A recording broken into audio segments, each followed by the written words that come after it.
U adolat borasida gap ketar ekan. Imom Ahmad rahimahulloh o'zlarining musnadlarida Oysha radhiyallohu anha onamizdan rivoyat qiladilar. Oysha onamiz aytadilar: "Huzurimga Abdurrahmon ibn Avf kirib keldi." Abdurrahmon ibn Avf eng boy sahoba. Abdurrahmon ibn Avf Rasul akram alayhissalomning vafotlaridan keyin Oysha onamizning huzuriga kiribdilar. "Ey onajon" debdilar. Abdurrahmon ibn Avfning yoshlari katta, lekin hurmatan "Ey onajon" deyaptilar. Zero Rasulimiz sollallohu alayhi vasallamning ayollari ummat uchun ona maqomida, ona o'rnida, davri qiyomatga qadar ona. Onamizni huzuriga kirib, "Ey ona" debdilar. "Meni mol dunyoyim juda ham ko'p. Shu mol dunyoyim meni halok qilishdan qo'rqaman. Qurayshdan mendan boyrog'i yo'q" debdilar. Shu boyligim meni halok qilishdan qo'rqaman desalar, onamiz aytgan ekanlarki, uni infoq qil degan ekanlar. Uni infoq qil degan ekanlar. Ulamolarimiz aytibdiki, Oysha radhiyallohu anha onamiz bizga buyuk bir sirni o'rgatyaptilar. Bu nima desa, bu shunaqangi sirki, sadaqa ne'matni jinsidan bo'lish kerak deyapti.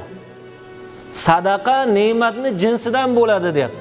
Bu qanaqa tushunamizsa, boy inson uchun boyligi yetarlimi?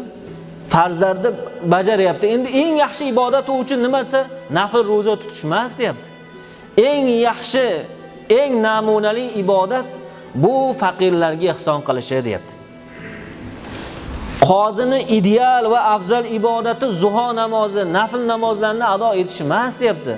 Balki adolatli hukm qilishi eng zo'r ibodat bo'ladi deyapti.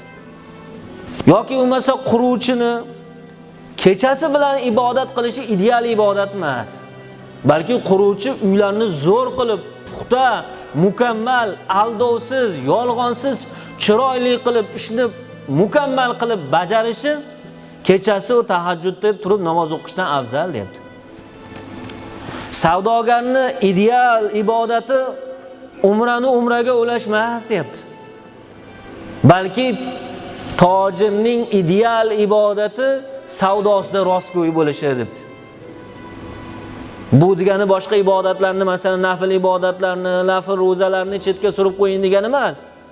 Boy odamni farzlarni qoyim qilgandan keyin eng yaxshi uni ibodati ro'za tutib, bu kambag'allarni esdan chiqarib olmasin. Uni eng yaxshi ibodati xayr-ehson qilishi. Qozi agar qozilik bo'ladigan bo'lsa, u nafl namozlarni o'qib turishi eng zo'r ibodat emas, u adolat bilan hukm qilishi eng zo'r ibodat deyapti.